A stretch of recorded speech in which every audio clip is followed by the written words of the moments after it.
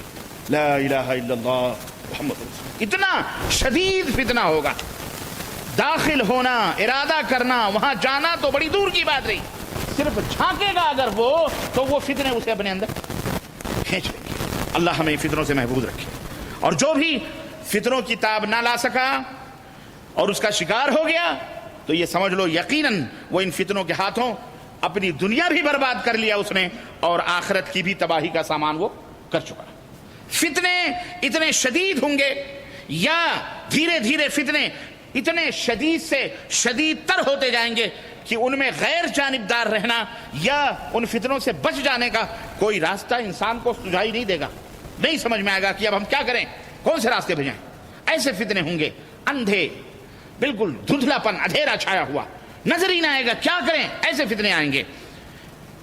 ایک طرف جان کا فتنہ، حرج، باہمی قتل و غارت گری، بغاوتوں کی شکل میں ہوگی، تو دوسری جانب مال کا فتنہ، غصب، چوری، چھینا جھپٹی، ایک دوسرے کے مال کو ہڑپ کرنا، ستا کر، دبا کر، ظلم، زیادتی کی صورت میں. ایک جانب بے حیائی کے فتنے کی تباہ کاریاں، تو دوسری طرف سود اور ربا کے دھوئیں، ان سے متاثر معاشرہ. جس طرف دیکھو سود، جس طرف دیکھو ربا، جس طرف دیکھو غریبوں کا خون چوس کر کے کھانے والے، نوٹ کمانے، پیسے کیسے بھی حاصل ہوں.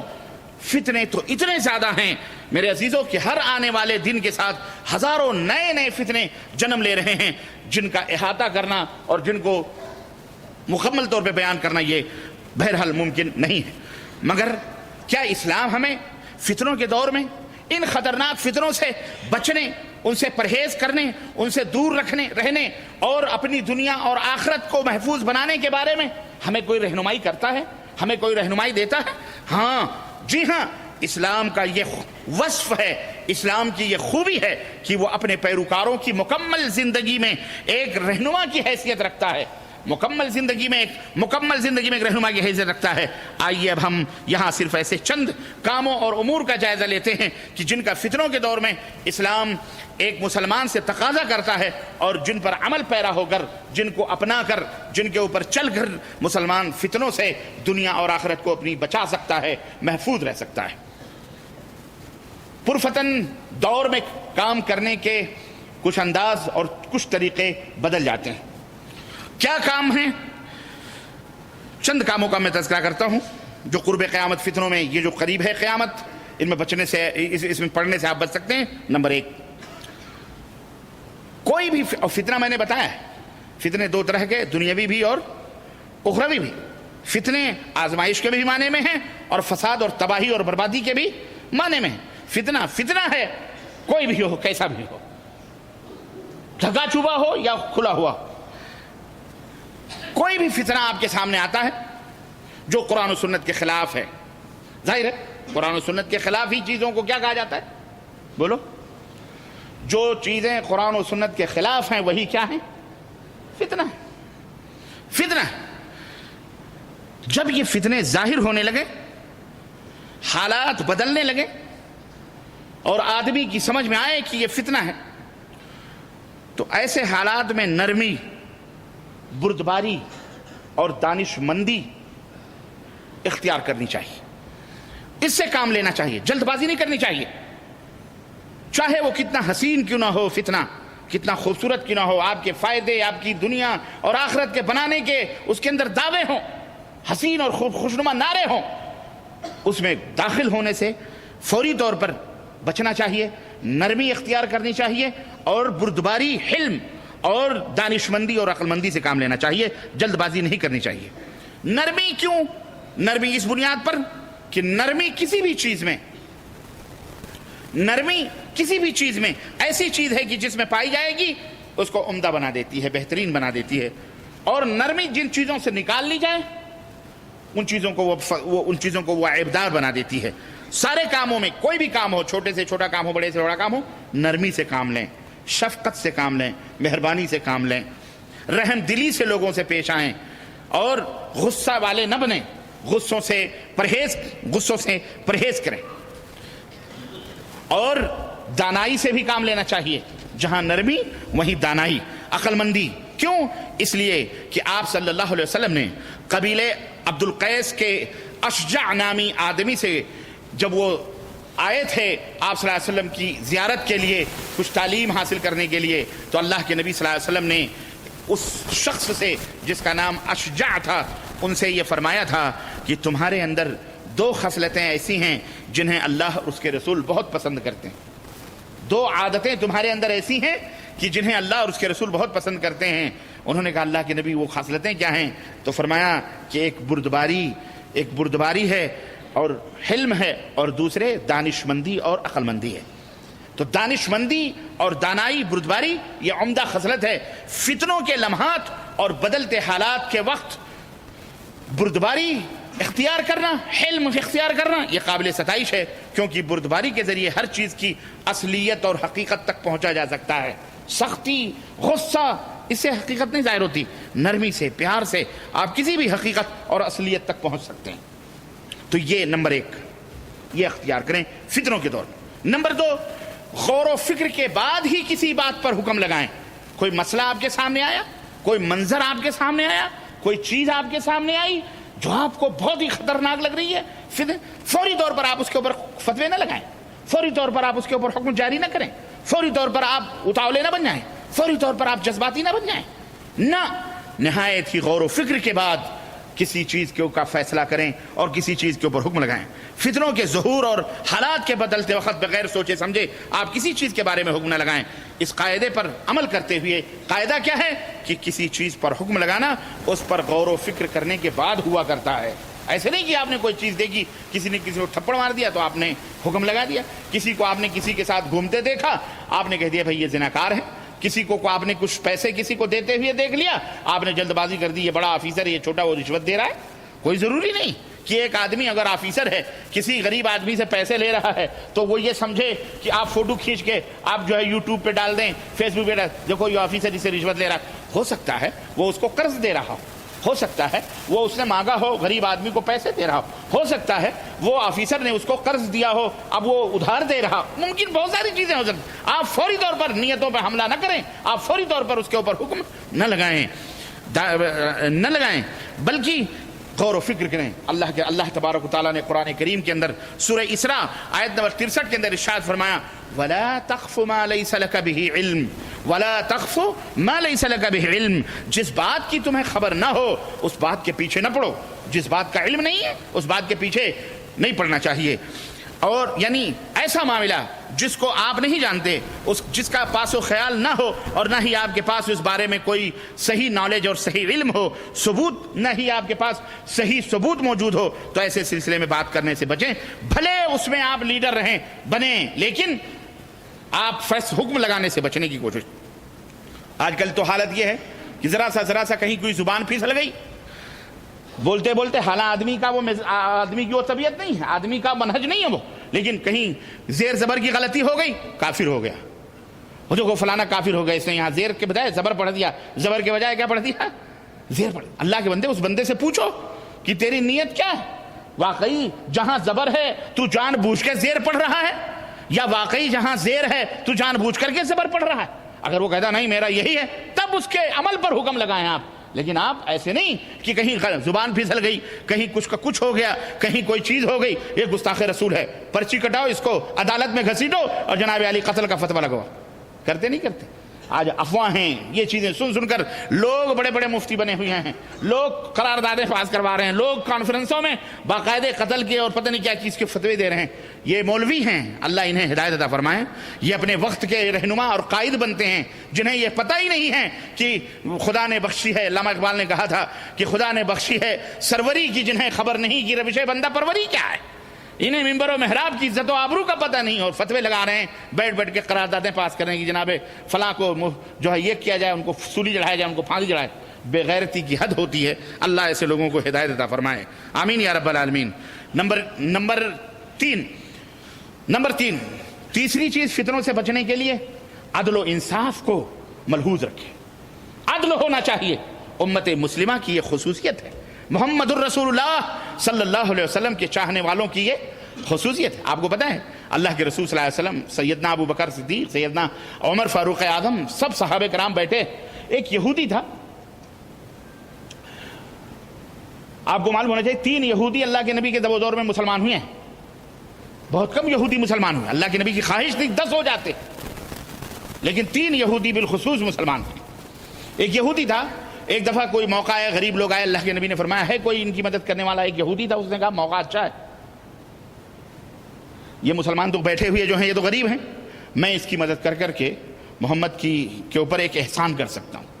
ہمیشہ ان کی یہ کوشش رہتی تھی کہ نبی صلی اللہ علیہ وسلم کو نیچے دکھانا، موقع سے ملے ان کو ستانا۔ چنانچہ اس نے کہا کہ اگر آپ اجازت دیں تو میں ان کو دے دیتا۔ اللہ کے نبی نے دیکھا یہودی، کوئی بات نہیں، دے دو بھائی، یہ قرض ہمارے اوپر رہے گا، ٹائم وقت دن مقرر ہو گیا کہ فلانے ٹائم یہ قرض تم کو ادا کر دیا جائے گا۔ ابھی وہ دے دیا، بہرحال وہ کام ہو گیا۔ کچھ دن گزرے تھے، ابھی 1 مہینہ یا کچھ دن مہینے کے ختم ہونے میں باقی تھا۔ وہ یہودی نبی صلی اللہ علیہ وسلم کے پاس آیا اور اس نے، اللہ کے نبی اپنے دوستوں میں بیٹھے ہوئے تھے مسجد نبی میں، اور اس نے کہا محمد لینے کا تو بڑا تمہارا دل کرتا ہے، اور آج اس بات کی تصدیق ہو رہی ہے کہ یہ جو قریش کے لوگ ہوتے ہیں، مکے کے قریش جو ہیں بڑے لالچی، بڑے حریص لوگ ہیں، لینے کو تو لے لیتے ہیں اور جب دینے کا وقت آتا ہے تو بھول جاتے ہیں۔ تم بھی انہی میں سے ہو، ہمارا قرضہ ابھی تک تم نے نہیں چکایا۔ تھوڑی دیر کے لیے اللہ کے نبی یعنی حیران و شستر رہ گئے، ایک اچانک کوئی آدمی اس طرح کی بات کرے کیا، اور خاندان کے اوپر حملہ کرے، قبیلے قریش کے لوگ، تم لوگ ہو ہی وعدہ خلاف، اور اس طرح کی باتیں اس نے گستاخانہ باتیں کری۔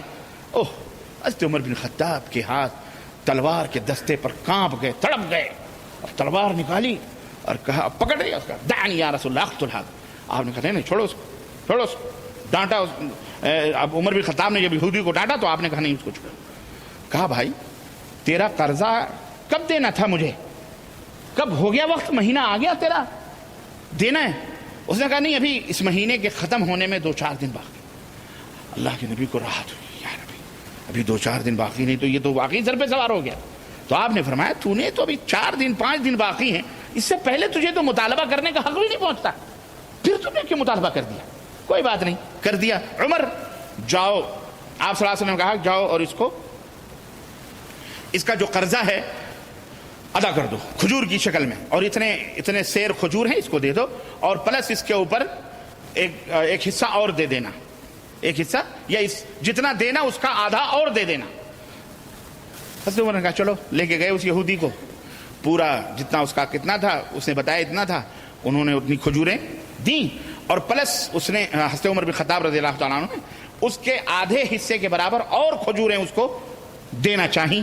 تو اس نے کہا نہیں میرا تو اتنا ہی تھا، میرا اتنا ہی تھا، اس لیے میں اتنا ہی لوں گا، اتنا زیادہ کیوں دے رہے ہو؟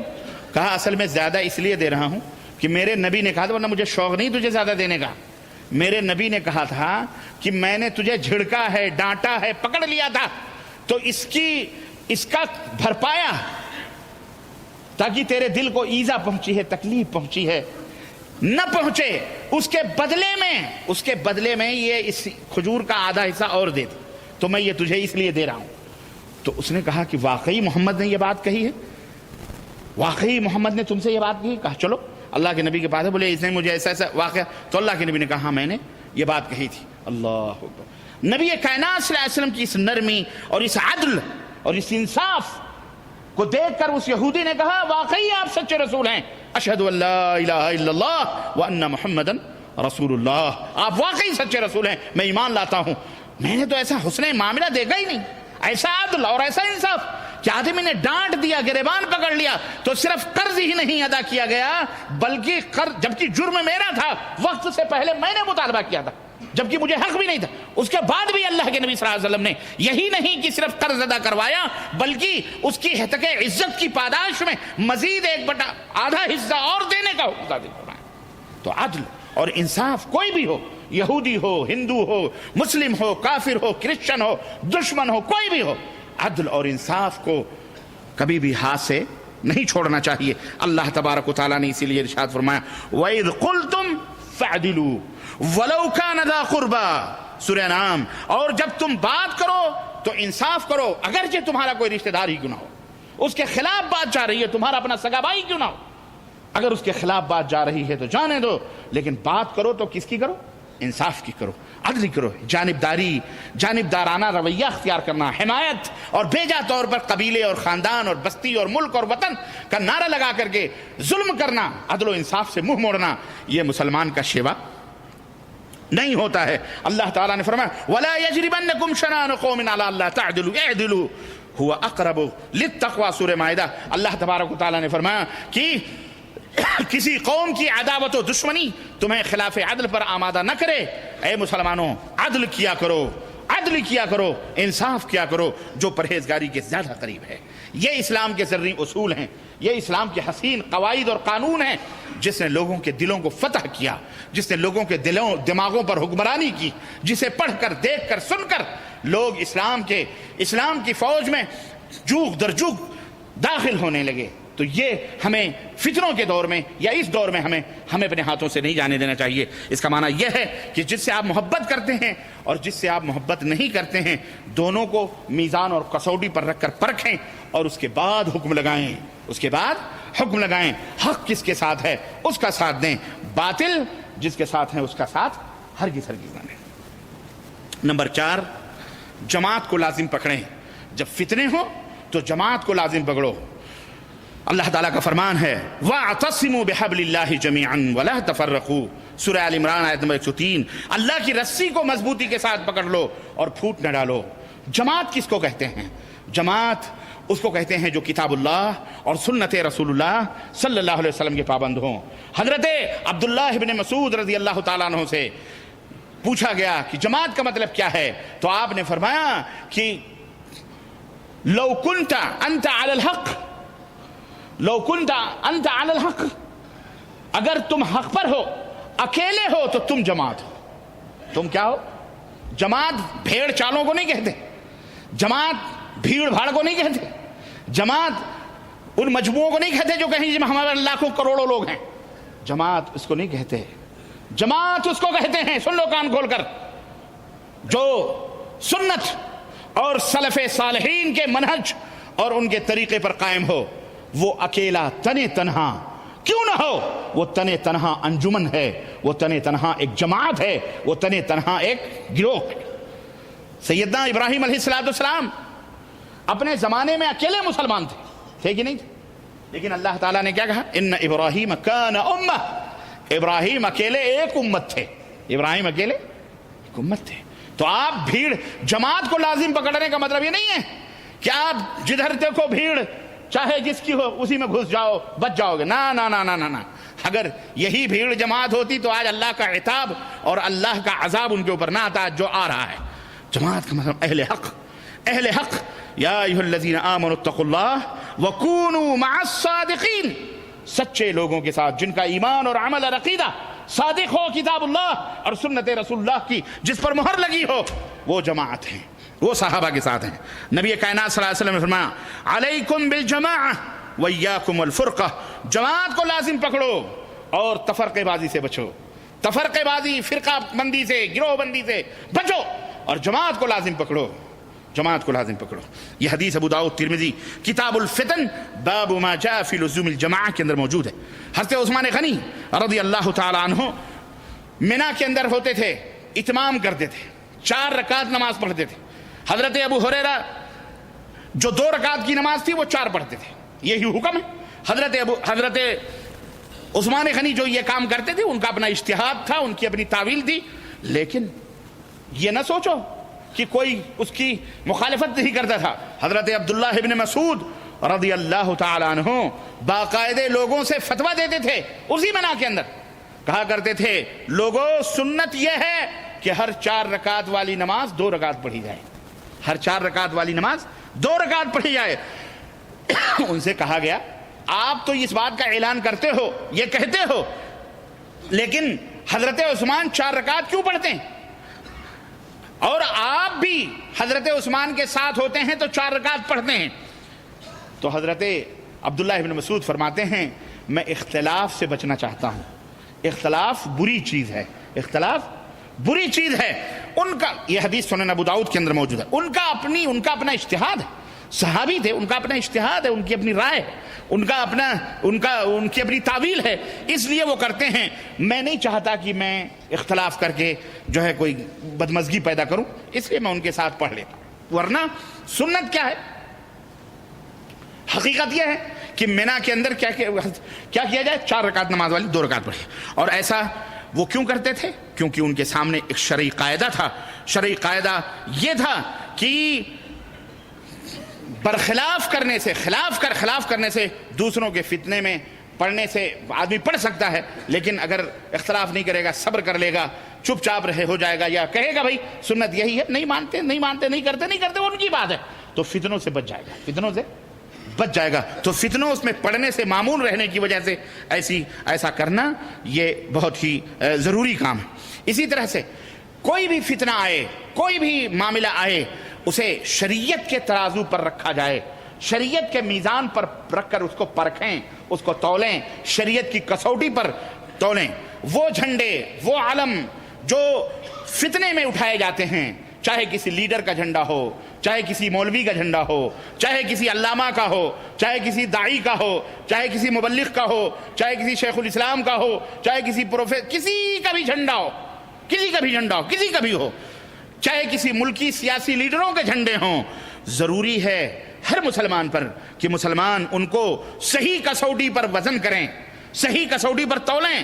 آپ دیکھیں کہ اس میں خالص اللہ تعالیٰ کی عبادت و بندگی ہے یا نہیں ہے، اس میں اللہ کی عبادت و بندگی ہے یا نہیں ہے، محمد الرسول اللہ صلی اللہ علیہ وسلم کی رسالت اور ان کی گواہی پوری کی جاتی ہے یا نہیں، شرعی تقاضے موجود ہیں یا نہیں۔ اس گواہی کا تقاضا ہے کہ شریعت مصطفی کے مطابق فیصلہ کیا جائے۔ کسوٹی پر رکھنے کے بعد یہ لازم اور ضروری ہے کہ محبت آپ کی اس میزان کے لیے ہو، اس پلے کے لیے، اس ترازو کے لیے ہو جو صحیح طور پر اسلام کو بلند و بالا کرنا چاہتا ہے، اسلام کی سرفرازی کے لیے کھڑا ہونا چاہتا ہے، اسلام کو بلند کرنے کے لیے۔ پھر آپ ایسے لوگوں کو مخلصانہ نصیحت کریں جب یہ میزان لیکن جب یہ میزان مشتبہ ہو جائے، پتہ نہیں یار یہ کون ہے، یہ کیا ہے، مشتبہ ہو جائے، تو اس سلسلے میں اہل علم، علماء اور علماء صادق، علماء حق وہ مرجع ہوں گے، ان کی طرف پلٹا جائے، کیونکہ وہی لوگ شرعی حکم جانتے ہیں، شرعی حکم مانتے ہیں، ان سے فیصلے لیے جائیں کہ جناب علی یہ حق کیا ہے، اس کے اندر باطل کیا ہے، قرآن و سنت کی روشنی میں ہم کو سمجھایا جائے، علماء کی طرف رجوع کیا جائے۔ فضیل ابن عیاض رحمہ اللہ اپنے وقت میں حکمرانوں کے لیے بڑی دعائیں کرتے تھے، جو حکمران تھے ان کے لیے بڑی دعا کرتے تھے۔ ان سے کہا گیا کہ آپ ان کے لیے اپنے سے زیادہ ان کے لیے دعا کرتے ہیں، کیا وجہ ہے ان حکمرانوں کے لیے آپ اپنے سے زیادہ دعا کرتے ہیں؟ فرمایا ہاں، کیوں؟ اس لیے کہ اگر میں صحیح رہا، میں درست رہا، تو یہ میری درستگی صرف میری حد تک رہے گی، میرا اس کے اندر فائدہ ہے، اپنے لیے درستگی ہوگی، لیکن اور اپنے ارد گرد رہنے والوں کے لیے نہیں ہوگی۔ لیکن اگر بادشاہ، اگر حکمران، اگر سلطان درست رہے تو اس سے عام لوگ درست رہیں گے، عام لوگوں کا فائدہ ہوگا۔ بات سمجھ میں آئی؟ ہاں، آپ نماز پڑھ رہے ہو تو آپ اپنے لیے پڑھ رہے ہو، لیکن ایک داعی خود بھی پڑھتا ہے، دوسروں کو بھی، ایک حاکم اپنی بھی حفاظت کرتا ہے اور دوسروں کے بھی۔ اسی لیے اللہ کے رسول صلی اللہ علیہ وسلم فرمایا المؤمن القوی افضل من المؤمن الضعیف وفی کل خیر، طاقتور مومن کمزور مومن سے زیادہ افضل ہے، کمزور مومن سے زیادہ افضل ہے، اور ہر ایک میں خیر ہے، ہر ایک میں خیر ہے۔ کمزور مومن اپنی حفاظت کر لے گا کافی، لیکن ایک طاقتور مومن خود اپنی بھی حفاظت کرے گا اور 10 آدمیوں کی بھی حفاظت کرے گا۔ چاہے مال کے ذریعے طاقت ہو، جائے جسم کے ذریعے طاقت ہو، جائے صحت کے ذریعے طاقت ہو، کسی بھی جائے علم کے ذریعے طاقتور ہو تو خود بھی بچے گا اور 10 50 100 1000 لاکھ کو بچانے کی بھی کوشش کرے گا. لیکن ضعیف آدمی، کمزور آدمی جب اپنے ہی بچے بھاگے گا ادھر سے ادھر کہیں جا کے، بھائی اپنے ہی بچ جائے تو بہت بڑی بات ہے، دوسروں کو کیا وہ بچائے گا. تو اس لیے میرے عزیزوں، میرے دوستوں اور بھائیوں، حکمران کے لیے دعائیں کرنا اور ان کے لیے نصیحتیں کرنا یہ امت مسلمہ کے ہر فرد کی ذمہ داری ہے. نہ کہ جھنڈے بغاوت بلند کریں، جا کے مظاہرے اجتہاد نہ جانے کیا کیا ملک کو کتیاں پہنچا کریں، برباد کریں سب کچھ، اسے کوئی فائدہ حاصل نہیں ہوتا ہے. بہرحال تو یہ بہت ضروری ہے. فتنوں کے دور میں عمل اور قول میں چوکس رہیں، ہمیشہ اپنے قول اور عمل کو دیکھتے رہیں. فتنے کے وقت آپ کی گفتار، آپ کا کردار وہ نہیں ہونا چاہیے جو امن و سلامتی کے اندر ہوتا ہے. اس کے ضابطے تھوڑے تبدیل ہو جاتے ہیں، اس کے قانون تھوڑے بدل جاتے ہیں. چنانچہ ہر وہ بات جو آپ کو اچھی لگے اسے کہہ ڈالنا، یا ہر وہ کام جو آپ کو اچھا لگے اسے کر گزرنا، یہ بھی مناسب نہیں ہوتا ہے.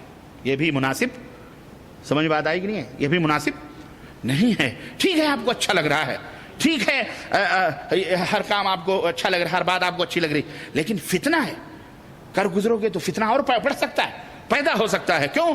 فتنے کی گھڑیوں میں ایسا کرنے سے اور بھی متعدد مسائل کھڑے ہو سکتے ہیں، اور بھی مسائل جنم لے سکتے ہیں.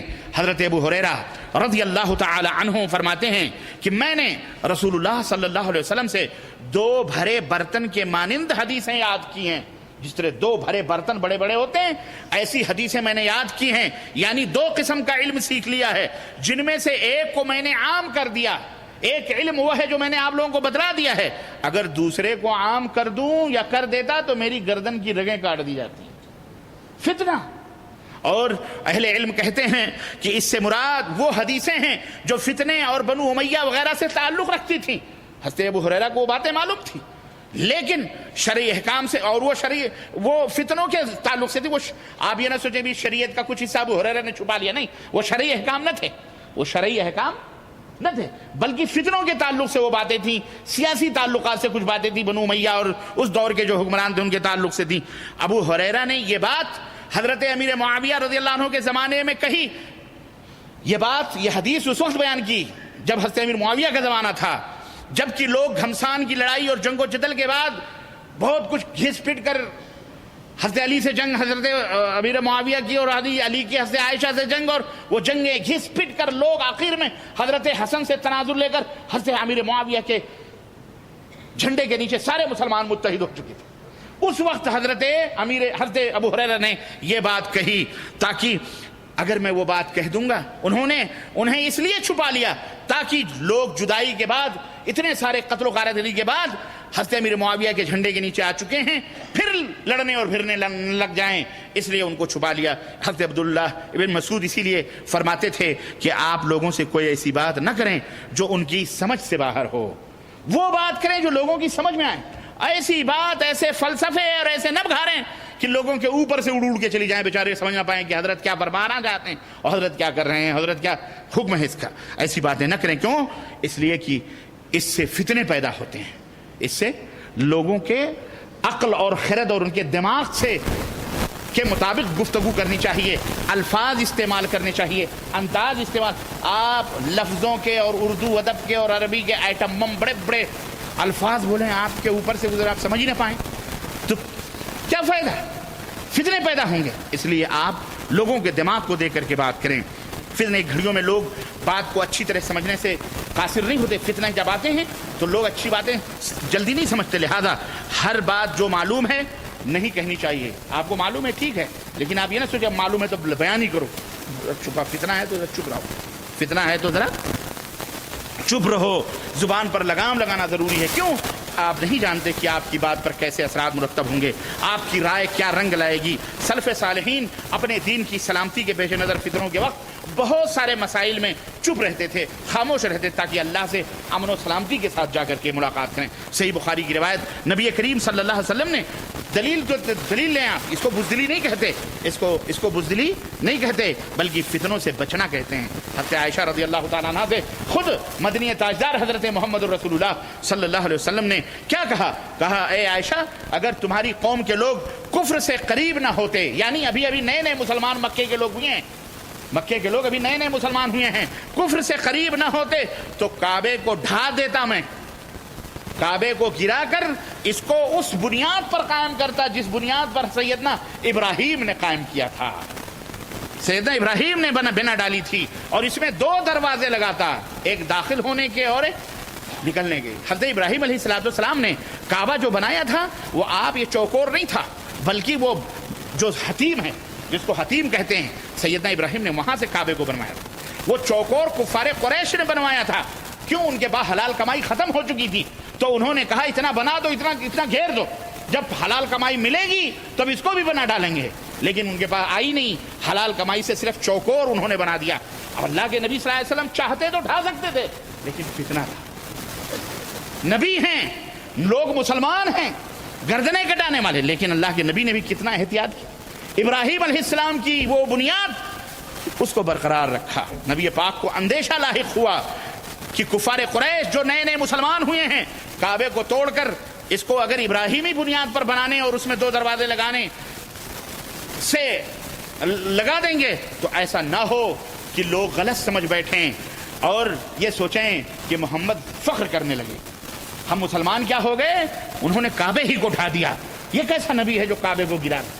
آدمی نہیں سمجھتا ہے سچی باتیں ایسے فتنوں کے دور میں، حقیقی باتیں اس کی سمجھ میں نہیں آتی، تو آپ یہ حدیث اور وہ یہ چلاتے کہ جناب دین ابراہیمی کی بے حرمتی ہو رہی ہے، دین ابراہیمی کی بے حرمتی ہو رہی ہے، یا کچھ اور خیال کر بیٹھے، تو ایسے فتنوں کے دور میں کچھ غلط باتیں جو ہوئی ہیں ان کو بھی کیا کر لینا چاہیے، بولو، جھیل لینا چاہیے۔ جیسے کہ آج کل جھوٹ ہی ہے، لیکن کسی خبیث ذہنیت نے، یہودیت زدہ نے دنیا کے اندر یہ افواہ پھیلا دی ہے، سعودی عرب گنبد خضرا کو مٹانا چاہ رہا ہے، وہ گنبد خضرا ٹوٹنے والا ہے، گنبد خضرا ٹوٹنے والا، گنبد خضرا، انہیں اللہ کے نبی سے محبت نہیں ہے، انہیں ان اینٹ اور گاروں سے بڑی محبت ہے۔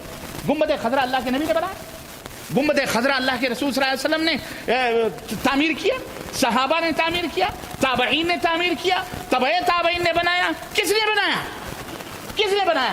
انہیں اللہ کے نبی سے پیار نہیں، اگر پیار ہوتا تو ان حقیقتوں کو سوچتے، لیکن نہیں، اس وقت جذبات ان کے اوپر قائم ہو جائیں، شرک اور بدعت کی غلاظتیں انہیں اپنے ذہنوں کے اندر کھولا رہی، کسی خبیث نے یہ اڑا دیا۔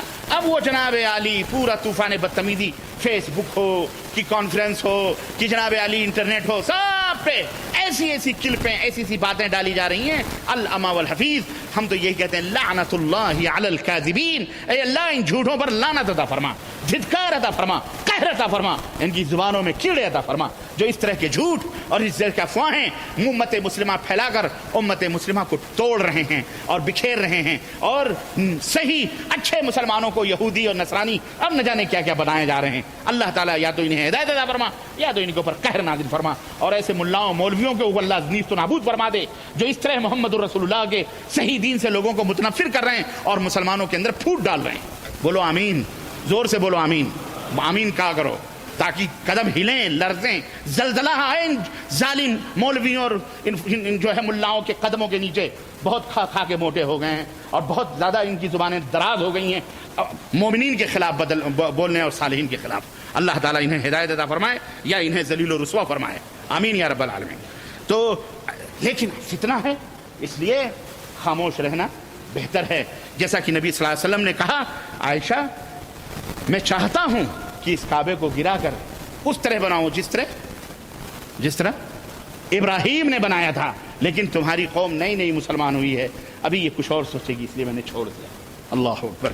نبی کریم صلی اللہ علیہ وسلم نے فرمایا چھوڑ دیا، لوگ چلائیں گے بے حرمتی کر رہے ہیں، محمد بے حرمتی کر رہے ہیں، استغفر اللہ، اللہ کے نبی کعبے کی بے حرمتی کرتے، لیکن نہیں، فتنہ ہے۔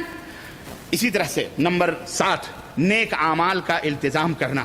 جب فتنے کے دور آئیں تو نیک اعمال کریں، صدقہ کریں، خیرات کریں، سچ بولیں، جھوٹ سے دور رہیں، روزہ رکھیں، اب یہ اور جو ہے لوگوں کے ساتھ بھلائی کریں۔ نبی کریم صلی اللہ علیہ وسلم فرمایا بادروا بالاعمال فتنا كقطع الليل المظلم، اس پے در پہ آنے والی تاریک راتوں جیسی فتنوں کے آنے سے پہلے لوگوں نیک اعمال کرو، صالح اعمال کرو۔ نیک اعمال کرنے سے آدمی فتنوں سے بچ جائے گا۔ یہ حدیث صحیح مسلم کے اندر موجود ہے۔ اللہ کے نبی فرماتے ہیں کیوں؟ اس لیے کہ وہ فتنے اتنے خطرناک ہوں گے کہ صبح کے وقت بندہ مومن ہوگا تو شام تک کافر ہو جائے گا، شام کو مومن ہوگا صبح اٹھے گا کافر ہے، اللہ، صبح اٹھے گا کافر رہے گا۔ اسی طرح سے نمبر 9، کثرت سے اللہ کی عبادت کا اہتمام کرنا، اللہ کی عبادت کی طرف آنا، روزے، حج، زکوٰۃ، عمرے۔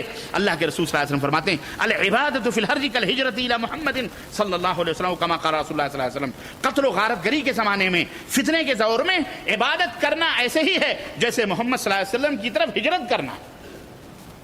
ہجرت، عبادت کے اندر اپنے وقت کو گنوائیں، اپنے وقت کو صرف کریں، فالتو ادھر ادھر باتوں میں، پارٹیوں میں، جھگڑوں میں نہ پڑیں، اللہ کی عبادت کی طرف آئیں۔ یہ حدیث صحیح مسلم کے اندر ہے۔ اسی طرح نمبر 9، فتنوں کے دنوں میں مسلمانوں کے خلاف زبان اور ہاتھ کو روک لیں، ہاں نہ زبان سے کچھ کہیں، خاموش رہیں۔ سیدنا علی اور سیدنا امیر معاویہ رضی اللہ تعالی عنہما کے درمیان ہونے والی جنگوں کے موقع پر حضرت علی رضی اللہ تعالی عنہ ایک صحابی کے پاس آئے اور کہا میرے ساتھ جنگ میں چلو۔ اس صحابی نے جب حضرت علی کو کہا، دیکھا کہ یہ جنگ کے لیے مجھے بلا رہے ہیں، تو کہا کس کے لیے؟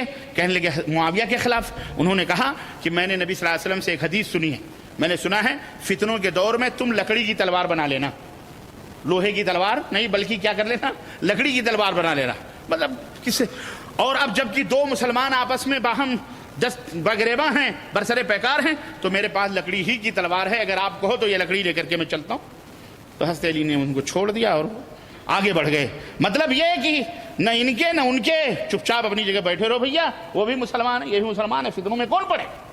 ایسے بھی صحابہ تھے، ایسے بھی، ہاں یہ حدیث صحیح طور سنن ترمذی کے اندر موجود ہے۔ نمبر 10، کسی مسلمان شخص یا جماعت یا کسی ادارے کو کی تکفیر کرنے سے اجتناب کرے۔ تکفیر یعنی کافر بنانے سے، او فلانا کافر، او فلانا کافر، او فلانا کافر، فٹافٹ ذرا سا مسلح پہ پیر پڑ گیا کافر، اس نے کچھ کر زبان سے ہل گئی کافر، زیر زبر کا فرق ہو کافر۔ تکفیر ہماری یہ ذمہ داری نہیں ہے کہ ہم لوگوں کو کافر بنائیں، ہماری ذمہ داری ہے کافروں کو مسلمان بنائیں۔ ہماری ذمہ داری کیا ہے؟ کافروں کو مسلمان۔ ہاں اگر آپ کو کسی شخص کے بارے میں کوئی ایسی بات معلوم ہوتی ہے کہ اس نے شرعی طور پر شریعت کے کچھ ایسی باتیں کری ہیں جس سے کہ مطلب کفر لازم آتا ہے، تو آپ بجائے اس شخص یا اس جماعت یا اس ادارے کو کافر کہنے کے، آپ اس کے قول اور اس کے عمل کو کافرانہ کہہ سکتے ہیں۔ ہاں یہ قول کافرانہ ہے، یہ عقیدہ مشرکانہ ہے، یہ قول کفریہ ہے، یہ عمل کفری ہے، یہ قول یا یہ عمل کافرانہ یا مشرکانہ ہے، اس کے قول اور اس کے عمل کو آپ یوں کہہ دیں، یہ احتیاط ہے۔ اس کو کیا کہتے ہیں؟ احتیاط کی راہ ہے۔ آپ کو یہ نہیں، آپ محتاط انداز میں کسی معین شخص کو یا کسی معین گروہ کو کافر کہہ دینا، یہ تکفیر کرنا، اس سے اجتناب کریں، کیونکہ یہ آپ کی ذمہ داری نہیں ہے، یہ آپ کی ذمہ داری نہیں ہے۔ اسی طرح نمبر 10، فتنہ پرور لوگوں کی محفلوں سے پرہیز کریں۔ ایسی مجلسیں، ایسی محفلیں، ایسی جماعت جو فتنے پھیلا رہی ہیں، قرآن و سنت، آپ جانتے ہیں کہ یہ قرآن و سنت کے خلاف لوگ ہیں، ایسی محفلوں، ایسی مجلسوں، ایسے جلسوں، ایسے محاضروں، ایسے لیکچروں، ایسے لوگوں سے دور رہیں۔ کم علم، تکفیری اور گمراہ کن نظریات کے حامل لوگوں کی مجلسوں اور ان کے ساتھ بحث اور مباحثے سے پرہیز کریں، ان سے کوئی بحث، کوئی مباحثہ نہ کریں، دور رہیں۔ تو یہ چند فتنوں سے بچنے کی تدابیر تھیں۔ فتنوں کے دور میں ہمارا سلوک اور ہمارا کردار اور ہمارا منہج اور ہماری زندگی کا طریقہ یہ ہونا چاہیے، یہ میں نے آپ حضرات کی خدمت میں رکھی۔ اس میں اور بہت ساری باتیں ہیں لیکن مختصراً میں نے یہ رکھی۔ اللہ تعالیٰ سے ہم دعا کرتے ہیں کہ اللہ تبارک و تعالیٰ ہمیں اسلام پر زندہ رکھے اور اللہ ہمیں ہر فتنے سے بچنے کی توفیق عطا فرمائے۔ اور اس کے علاوہ اگر کوئی فتنے کی باتیں ہیں تو اہل علم سے رجوع ہوں، ان کی طرف رجوع کر کے آپ ان سے سوال کر کے معلوم کریں کہ ہم اس سے کیسے بچ سکتے ہیں۔ اللہ سے دعا کرتے ہیں کہ اللہ ہمیں ان فتنوں کے خلاف لڑتے لڑتے شہادت کی موت عطا فرمائے، اور اللہ ہمیں حق بات کہنے اور حق بات کی تلقین کرنے، لوگوں تک پھیلانے کی توفیق عطا فرمائے، اور ساری امت محمدیہ کو اللہ تمام فتنوں سے، دنیاوی اور اخروی فتنوں سے محفوظ رکھے۔ آمین یا رب العالمین۔ بارک اللہ لنا ولکم فی القرآن العظیم ونفعنی وإیاکم بالآیات والذکر الحکیم، انہ تعالی جواد کریم ملک بر رؤوف الرحیم۔